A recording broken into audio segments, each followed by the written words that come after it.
Brock, we got Deep on the line. What do you want to ask? From your experience, do you have any ideas on other ways to raise capital, especially on this first deal? So there is no delineation between work and personal anymore. It's all just one continuum when you're working on your own deals. So any opportunity you get, it's better to just bring it up if you have your own experience investing, or you can talk about what you've learned and you're excited about the power of multifamily, right? And you can just bring it up as it's needed in the deals. Not too much, then you won't get invited to parties, but Right. Hey, I'm Brian Briscoe, host of the Diary of an Apartment Investor podcast. And this podcast is different from everything else out there. I bring together new and aspiring investors on each and every episode and let the aspiring investors ask the questions that they need answered. And if you're an aspiring investor yourself, you probably have the same questions. So before you get to this episode that we have prepared for you, make sure you hit the subscribe button and that little notification bell to make sure you get notified every time we post a new episode. And now, enjoy the show. Welcome to the Diary of an Apartment Investor podcast. I'm your host, Brian Briscoe with Streamline Capital Group. Very excited for today's show. We've got a great group of people here today talking about multifamily real estate like we usually do. We got Deepa Akula and Brock Burton. So guys, welcome to the show today. Thank you. Happy to be here. Yeah, Awesome. pleasure. Yeah, it's going to be a lot of fun. So Deepa, you've been on the show once before. It's been probably, 2 years. So good to have you back and good to see you again. Thank you. So good to see you, Brian. Yeah. Now, understand a lot's changed since the last time you came on the show, but let's just start by talking about you. Tell us about your background in 3 words or less, how you got to where you're at. Just kidding. You can take more than 3 words. Yeah, I was panicking a little bit. 3 words might not be enough. I'm here, right? Yeah, there we go. Yeah. No, thank you. So by training, I'm a mechanical and aerospace engineer and worked in the field of civil structural engineering for 14 years. Mm-hmm. And as I was working as an engineer, I was looking for just investment vehicles to just deploy our own capital, our own savings, and came across syndications and in a book and read about it and looked for a syndicator who can help me out. And that's kind of how I got started, just learning about syndications and invested in my first deal. And from there, I liked it enough and liked the numbers enough where to become a co-GP. And now I am part of a sponsorship group. So that's kind of how it evolved. And the company is JT Capital. And we go after luxury apartment communities, and we're looking into acquiring some high-end Class A or B plus assets in Florida and Texas. Nice.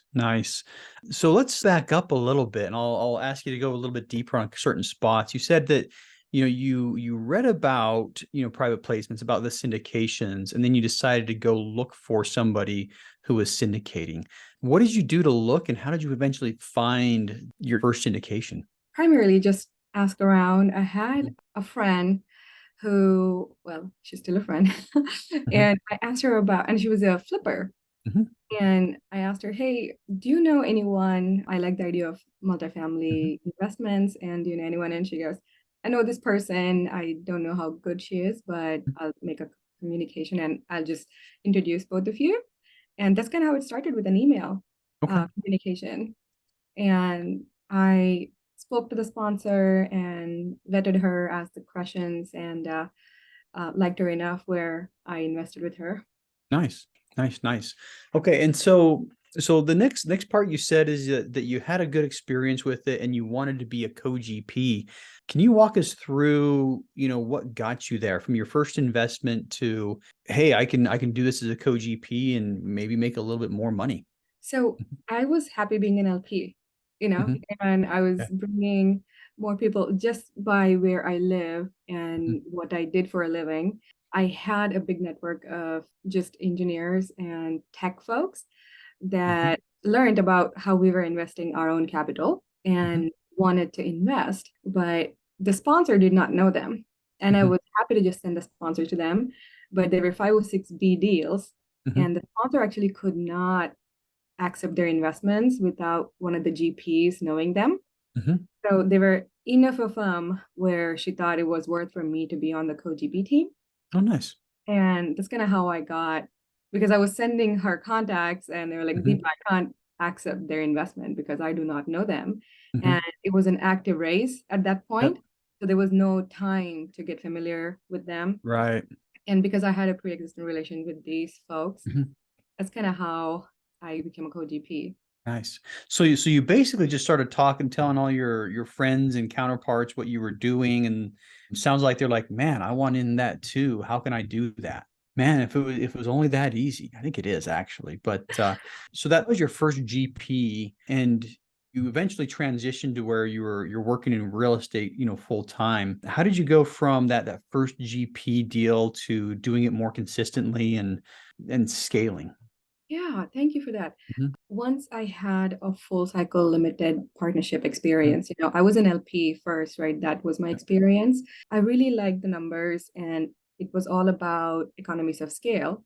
Mhm. And we were also looking to divest, right? And some of the assets and get that capital into something that we actually like to be in. So we had more capital that needed to be deployed. And I was just looking around for more properties and other sponsors to work with. And we were diversifying between sponsors too. And that's always a good idea to just diversify between sponsors. From that first deal, I was an LP on another deal with a different sponsor that's actually JT. And I invested with them as an LP. And it's a small community. I really did not have anyone that I was raising capital or co-GP, except for a few friends. But I also received a call from JT saying, hey, you're one of our LPs. Would you like to work with us? And I had done my due diligence because I was already invested with them on a deal in Texas. So I started working with them as a co-GP and consistently working with two groups as a co-GP for a couple of years. And then when the time came, JT was expanding and they asked me if I wanted to join their team. And I eventually did about 5 months ago. Nice, nice, nice. Congratulations on that. I think Thank you. yeah, hopefully that move works out very well for you. Now, something as a co-GP, you had two sponsors that you were going back and forth with, and I like that model. I mean, you end up getting more deals put in front of you. How many deals per year do you think you had like the capability to actually raise for? One a quarter. 1 a quarter. Okay. Yeah. Yeah. Mhm. And I would only raise for one project at a time Okay. because to avoid confusion. But Mhm. yeah, I would have a raise every 3 months or so. Okay. Did you do like every other one with each group, or did you look at each deal individually? I mean, how did you choose which deals with two different sponsors? How did you choose which deals to go in on? Yeah, I was underwriting it by myself and I would fly out to the site Mhm. to do my own due diligence. Mhm. So I was picking properties and sometimes, it just worked out where I would have a raise back to back and would Mhm. be done in a month, Yep. but did only four in a year, so that's to say maybe in the first half of the year, Yep. I have a raise back to back in January and February, and that is Mhm. it, nothing else for the other 4 months. So Yeah. it was deal specific. Mhm. And it just completely depended on where the property was and how the numbers worked out. Okay. Nice. Nice. Nice. Yeah, I like that. It's something I hear a lot from people who do co-GPs is they get comfortable with a couple operators. They know them well. They trust them. They've already vetted the operators. And then you get two or three of those people that you're comfortable working with. Right. And yeah, every time they send you a deal, it's like I said, you've already vetted the operator. Now you just got to vet the deal, which is nice. Yeah. And you also get an opportunity to be on the asset management calls if you're Mhm. consistent, if you Yep. show up and work with the same people, you get a bit more information from the sponsors Yeah. than if you're scattered. You can see a different aspect of them as well, right? Right. So Right. a lot of people can close deals. I think what we found a lot in the last couple of years that not everybody can actually operate them. So Right. a little Right. different here. So well, awesome. So you just took a role with JT. What's your role there? Oh, yeah. So I had the investor relations team and Mhm. also the capital markets team. Okay. So it's all about people. That's what I like. Mhm. Yep. And numbers. Mhm. So help out a little bit on, for the most part, it's all about intake calls Mhm. and increasing the pipeline and tracking conversion. So investor relations and Nice. So essentially what you were doing as a co-GP, you're just now doing it full time. Yes. And, as a solopreneur, before I joined JT, I was working on marketing, branding, and, Doing everything. personally everything, right? So now I get to just concentrate on one thing. And, do it. That's one thing that I realized, when I left Four Oaks, a year and a half ago is, we had divided all the labor and everybody had their own roles. And when I left and had to start, doing stuff by myself again, I can't, maybe not surprised, but, it's having to do it all again was a shock. It's like, oh, geez, I have to do that now. And oh, shoot, I've got to do that now. So it is being a solopreneur, you wear all of the hats all of the time, which may not always be the best thing. But all right. So you transitioned, you're with JT now. Now we're going to talk about next subject. I always like to talk about, deals, some of the things you've done. So if you'd like, go ahead and tell us about one of the deals that you've been involved with and just give us some details. Yeah. No, overall, we closed on 2 different deals. And last, I want to talk about the type of deals that we acquire at JT that we look for.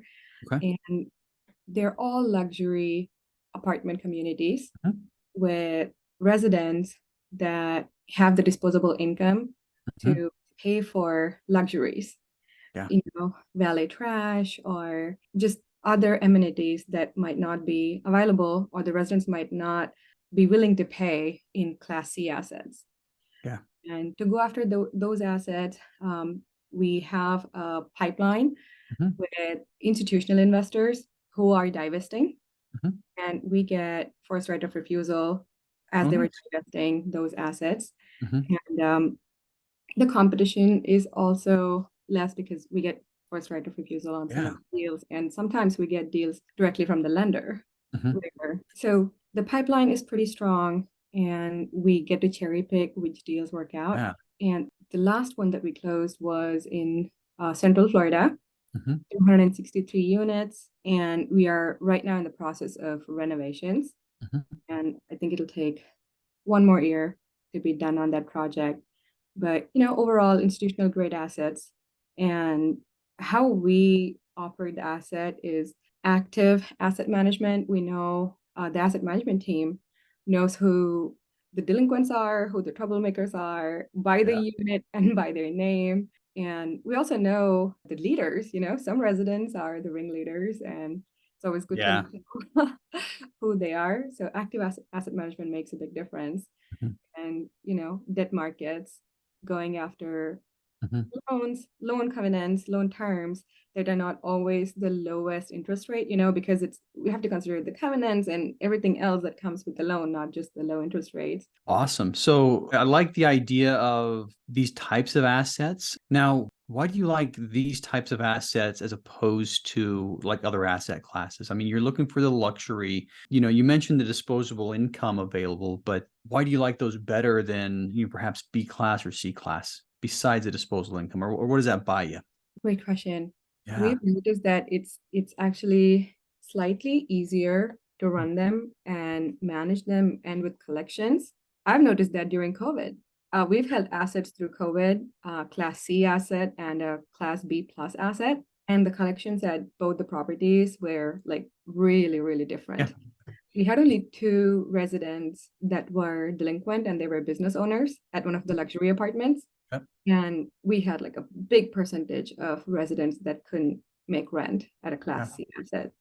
So going through that experience. And I agree. We're actually tackling B class assets for a similar reason. When you look at the average C class tenant, they're one car problem away from not being able to pay rent. They're like they typically have roughly $500 of fluff at any given time in their budget. So if they have a single expense over 500, they're in a spot where they're going to have to choose between rent or something else. So when you get into the B class, you typically have more income. The income versus rent ratio is higher, and A class is where it's the highest. So that makes a lot of sense. And you're also looking at people who are typically, and I'm generalizing, a lot more responsible, and they take care of the units a lot better. So Yeah, I agree with all of those terms. And like I said, I've done a lot of C class. I'm kind of done with C class, to be honest with you. So yeah, I get it. All right. So let's talk real quick about your why. What's your motivation? So Deepa, what's your big burning why?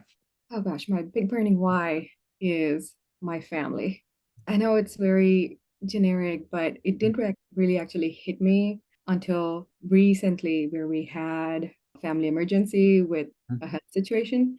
Mhm. So it is family. And if I can add to that, Yeah. when I was in 9 to 5 working for someone else, I did not realize that this was an option to build wealth. Yeah. So I want to put it out there for others who really, people sometimes enjoy their jobs. Like I actually loved my job when I was in Yeah. engineering.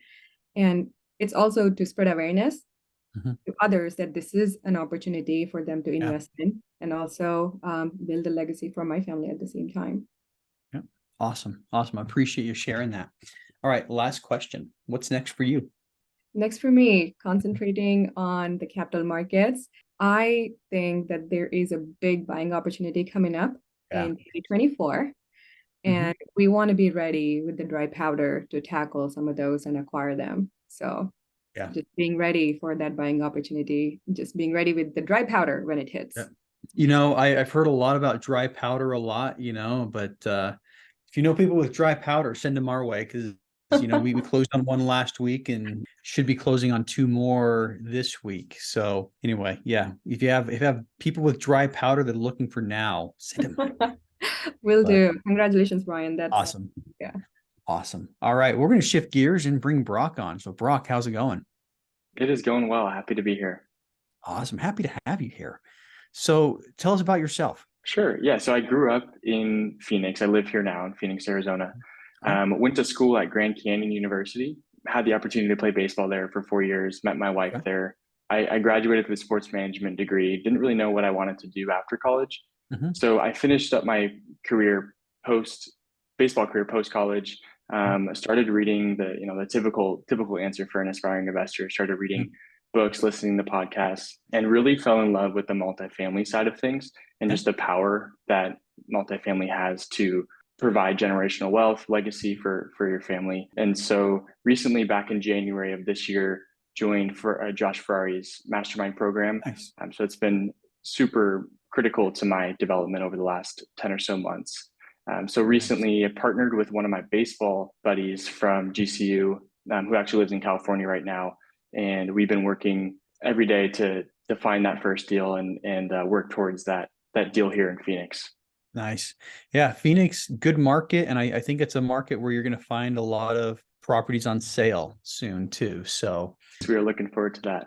yes, properties on sale. But here's something I've been finding, all of the distressed deals are typically value add completes. That's what I'm seeing in the market here in Salt Lake anyway. So the deals that have these ticking time bomb loans are typically, the bridge debt, which makes sense. Somebody gets a bridge loan to be able to renovate, they do the renovations, and ticking time bomb starts, ticking louder. But we've actually seen a lot more stabilized properties recently. Anyway, we should be talking about you. Sorry. So yeah, so looking for properties in the Phoenix area with one of your baseball buddies. What type of properties are you looking for? Yeah, so we've been recently been looking at anywhere from 6 to 20 units. Mhm. We actually just recently submitted an offer on a 7 unit property that we Nice. were excited about. Didn't end up closing on it, but it was a really good experience for us Yeah. to be able to learn what that looks like and actually put ourselves in a position to move forward on a property. So that was pretty cool for us.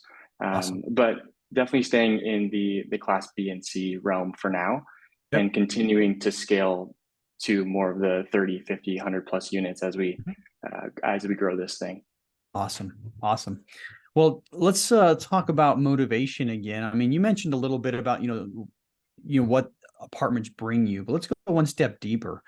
Sorry, I almost said one step deeper. That would have been whoops. One step deeper and talk about your big burning why. I mentioned got married to my wife I met at GCU. We got married in last October. Okay. So we're having a baby in February, which we're super excited about. And so as we look forward to that, I think the big the big why is really family. I know Deepa, you mentioned that too, but it really is true. And how can we build generational wealth not only for our family but for people in our community? And then another big thing that's important to me and my partner is giving back to our church, giving back to people in our area, and really impacting the community. So stewarding the properties really well, stewarding our finances well, and helping people along the way. Nice. Love it. And thanks for sharing that. All right. Now comes the fun part. Brock, we got Deep on the line. What do you want to ask? I hear a lot of experienced syndicators talk about having a strong track record. And so for someone in my position who doesn't have any experience actually working on a property, what are maybe 2 or 3 practical tips that you could give to alleviate some of that burden? So let me ask you a couple of questions to answer that though. Are you partnering with anyone else to leverage their experience as yours? Because nobody knows everything. We just have to leverage each other's experience. I'll let you answer that first. Yeah. So right now we're not partnering with anybody else. We have found a really great attorney that we're working with, and have been reaching out to property management groups to build that relationship, but not on the GP side. Okay, perfect. That was a good point that you had, is that property management is the most important piece. Once you acquire, the longest time is the whole time, right? Running the property itself. So you actually are leveraging their experience.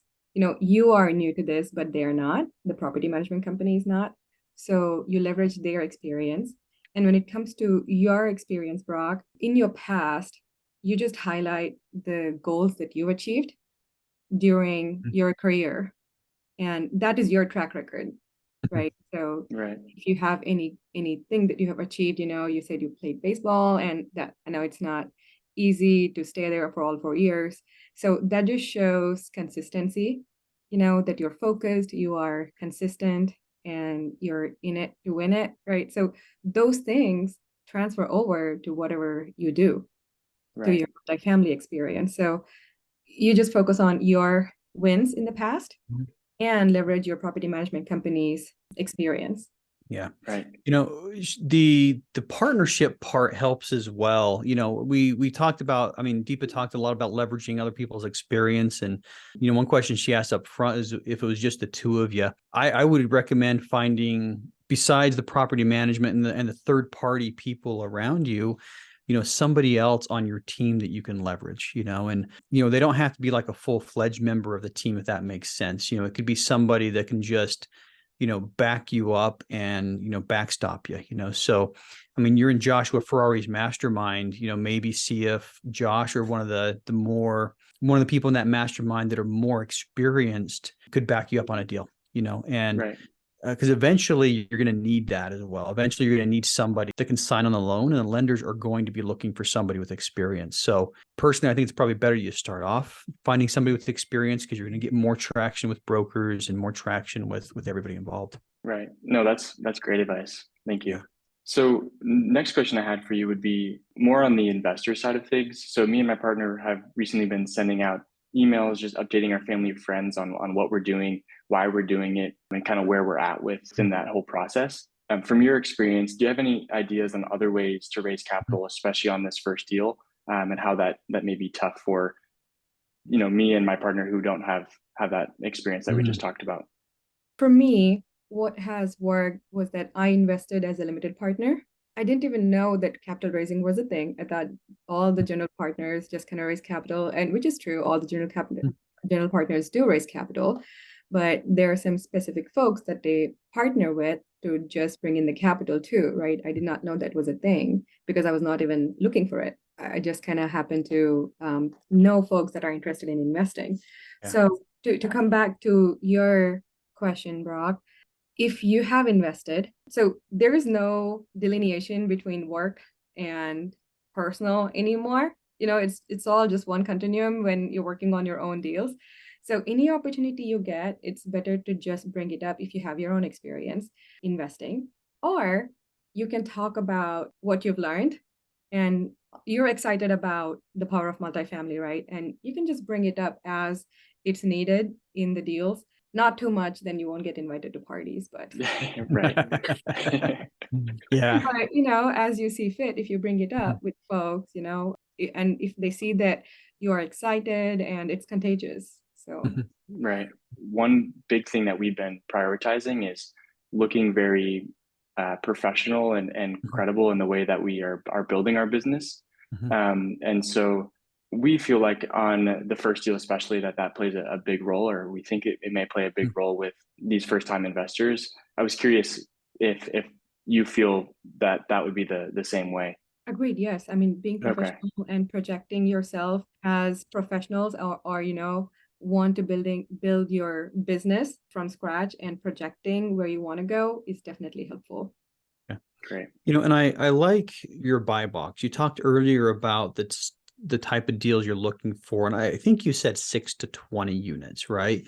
Which, in Phoenix is probably, somewhere ballpark, I'm guessing 1 to 3, maybe 1 to 4 million, right? So I like those numbers, because you are a first time investor and you're not, reaching so far that you end up falling, so the first time you raise capital, there's going to be a lot of people who are basically going to say, why should I invest with Brock? And you've really got to be able to answer that question. There are some really experienced people that are just not going to invest with you because you're new to the game. Okay. So it tends to be a little bit of a risk for people with a lot more money. They look at that and like, okay, why would I invest with somebody who's brand new when I can invest with people who are very experienced, right? So when you start looking at who's going to invest with you, it is going to be the newer investors. It's going to be the people you already have relationships with.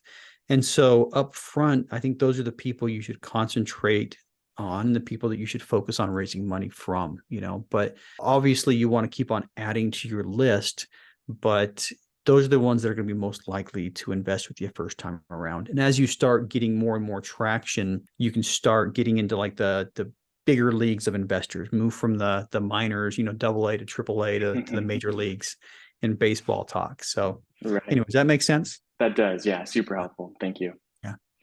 So last question for you, Deepa. We've had some success working with a handful of brokers and built some really strong relationships there, which has been great. We've been able to underwrite anywhere from 5 to 7 deals on a weekly basis.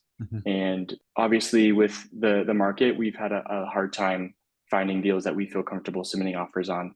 So with that, obviously comes some frustration and discouragement, especially for someone like me who's impatient. But what are some ways we can stay on track and stay disciplined as we work to get this first deal closed?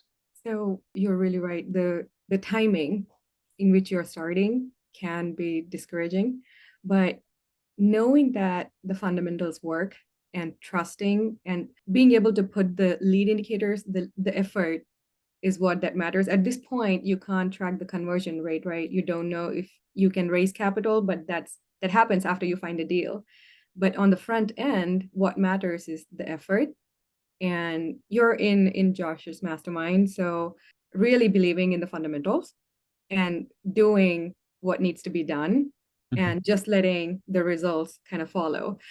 That's to say that stay focused. I know it's discouraging and it is the market too. And I know it's a double-edged sword. When the market is really hot, it's harder to find deals too, because everybody's overbidding on things.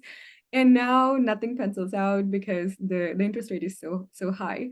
So it's always going to be a uphill battle. But just keep underwriting. You said you're underwriting 5 to 7 deals, and just keep doing the things and know that it works.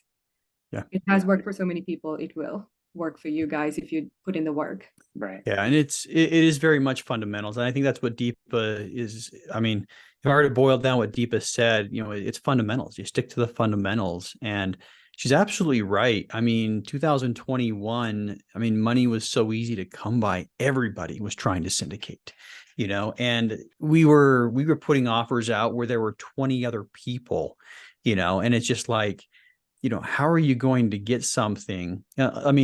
If you have first right of refusal, like Deepa's company does, that's awesome. But if you're just competing with everybody else, I think there was a different kind of hard in 2021. You had to be quick. You had to strike fast. You had to be able to turn an LOI in, a couple of hours to be able to get stuff. If a broker called you first, you wanted to have an LOI in, within a couple of hours, right? So it's a different kind of hard now than it was a couple of years ago, but the fundamentals are still there. Yeah. Super helpful. Thank you. Yeah. Awesome. All right. Brock, did we answer all your questions? You did. Yeah. That's great. No more. Are you sure? Last chance. I'm sure.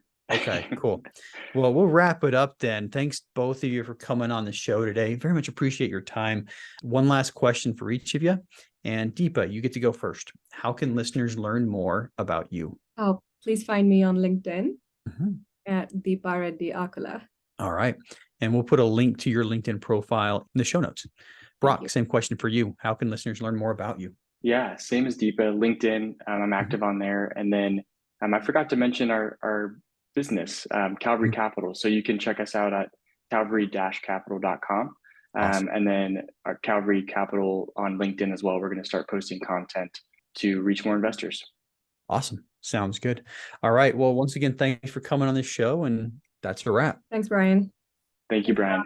Hey, if you like that episode, make sure to subscribe. But more importantly, if you haven't joined our multifamily educational community yet, which we call the Tribe of Titans, you are missing out. Get 30 days free by clicking the link in the description to this episode, or go to thetribeoftitans.info, and we'll see you there.